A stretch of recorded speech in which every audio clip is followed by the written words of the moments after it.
what's up 819S? Today I'm heading out to a place that I've never been to before, and it's a little bit of a super secret spot.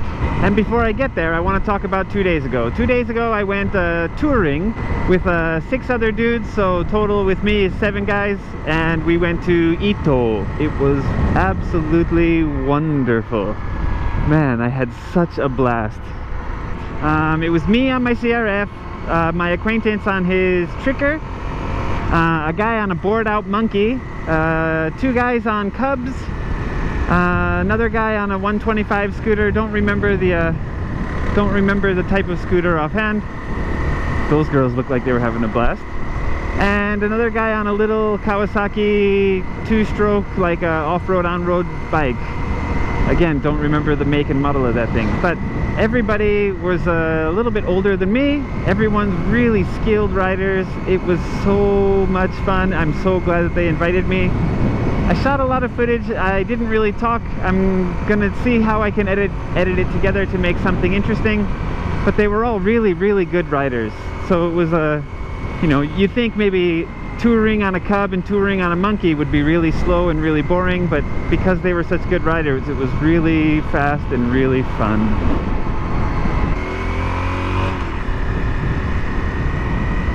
I have a question. When you say the word touring in English, what do you usually mean? Japanese usually say touring when they mean to go travel somewhere by motorcycle.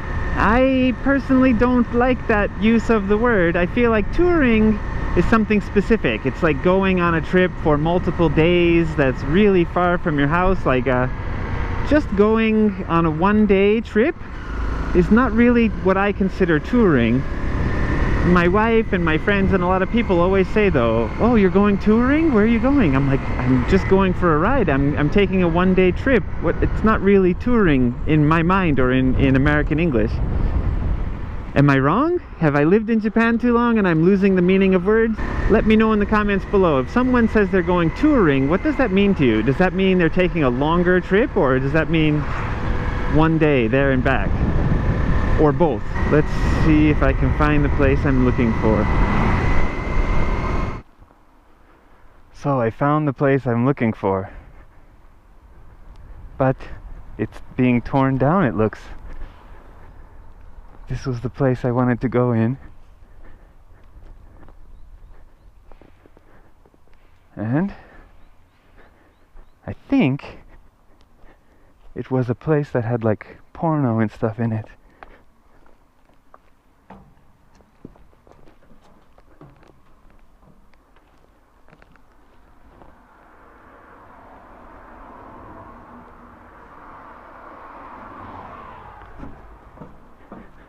That's it, it's just an empty steel frame now.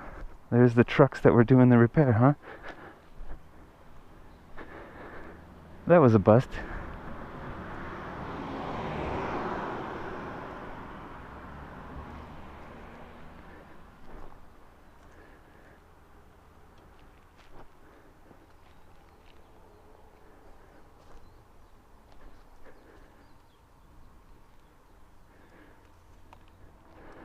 So when I lived in Tokyo, I found a place that was similar to this. It was just like a little steel frame building. It was about half the size of this one though, and it didn't say Kosori-do like this one does. Kosori means like secret, do is like a building or a place. And this used to have signs that said like super secret space on it. And I didn't know it was in there, but I kind of thought it was a place that sold like porno DVDs and magazines and stuff. And I wanted to come in here and see, just out of curiosity, not searching anything out. Here it says 24 hours, open 24 hours. You can see cooling fans and stuff, so I think these were all individual vending machines in here. And just a really cheap plastic wall. Huh. I guess with the internet and the fact that this is in the middle of nowhere, people don't need this kind of place. So they went out of business. Alright, there's another little place I wanted to check out here. There's a few other places I want to check out here, because I'm looking for some off-road trails. But I don't know if these are all hiking trails or if you can actually ride on them too. So I'm going to need to find out about the law.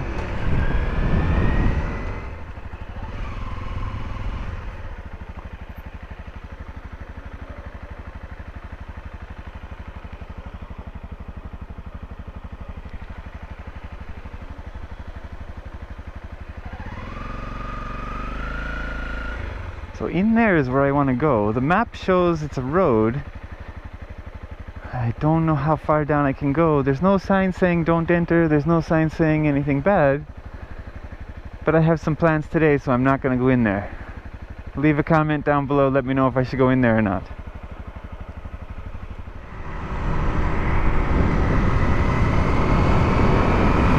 That sucks. That was a bust. I was really hoping there would be something skeevy or sketchy or weird. But half of me is relieved that there was nothing there, because that means I don't have to worry about running into some weird people or there being cameras tracking me or something else kind of freaky going on in there. So that's good. My wife really built it up in me that it was not a good place to try to go, because those kind of places are run by unsavory people, and maybe they don't want pictures of their establishment up on the internet, so if I go in there and these people see me again later, there could be trouble. I think she has a little bit of a wild imagination, but at the same time I can understand that those kind of people do exist in this world, so I don't know. Another thing I was worried about, there's a big scam that can happen in like Shinjuku or other big places, big cities, and that's you enter an establishment and you can't leave until you pay a certain amount of money. One common scam I've heard of like that is usually at a bar. So I wouldn't expect it to happen at a place like this, but the scam basically goes, you know, usually when you go to a bar in Japan, it's usually 500 to 800 or 900 yen for a glass of beer. You know, you order a beer, you order another one, you order another one, and at the end they're like, okay, it's $2,000. And you're like, what are you talking about? I only had 4 beers. It can't possibly be $2,000. And the guy's like, no, it's $500 per beer. You drank 4, so it's $2,000. And the angry customer gets really pissed off and tries to leave, but he can't because the door is locked. And only the bartender can open the door. There's a buzzer or something like that. Man, I have never been here, but this place is absolutely spectacular. Thank you, Google Maps.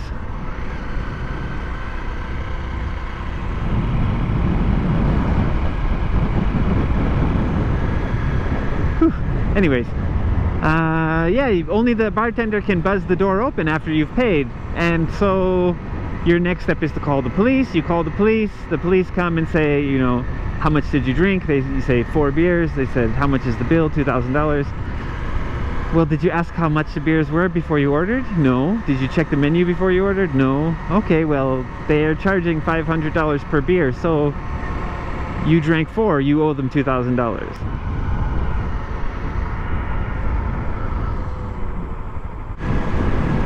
I want to talk about the touring I went on a little more, since I don't have any interesting, shocking footage to show you.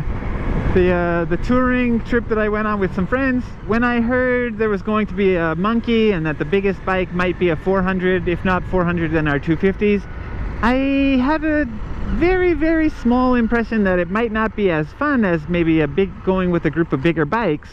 And that's because they would all be slow, they would all be kind of, you know, the guys on the bigger bikes would be leading the pack, and the guys on the slower bikes would be waiting for them to catch up or whatever. These guys go on trips like this together pretty regularly, pretty frequently. They have a lot of different places that they go. So they all knew. One guy got separated from the group, but he actually beat us to the next place that they usually stop, and because they have a regular pattern, they knew where to go. My acquaintance who introduced me to this riding group, I think he's gone the same place before, and he was more or less familiar, but I don't think he knew exactly all the stops these guys make. They rode really well. They'd split between traffic every single time, and you know, it's a group, so it's not just me lane splitting, a cub, a scooter, a cub, a monkey, a tricker, then me, then another guy, and it's a line. I almost felt like we were like a little Bosozoku gang, like a mini Bosozoku. Everyone's on little bikes. It was so fun. And they also knew how to throw the bikes around. So we went down some back twisty roads. I'm not the kind of person who's really snobby about bikes. You know, if you want to go out for a ride and you're on a monkey, you want to go out for a ride and you're on a cub, I'm totally cool with that. You ride what you got, and as long as you're out to have fun, then that's it, you know? You don't have to be on a KTM, a Husqvarna. You don't need a, you know, super tricked out bike or something like that. You just go for a ride. That's what it is. It's camaraderie in bikes. It doesn't matter what you're riding. I've been on both sides of that, like going on trips with friends in my life. I've been the slow guy, not only motorcycles but cars and stuff too, and I've been the fast guy. Maybe when I was young I always want to be the fast guy, but as I get older, I don't know, it doesn't always matter how fast you get there, you know? That was the advantage. You see, my bike is really, really close to this guy's truck, and my mirrors, my handlebars are about mirror height on most of these cars, so it's pretty easy for me to smash into somebody's mirror if I'm not careful, and I don't really want to do that, of course. But the dudes on the cub, the dude on the monkey, no problem. Much, much, much lower, much narrower, much easier to maneuver in those little tight spaces.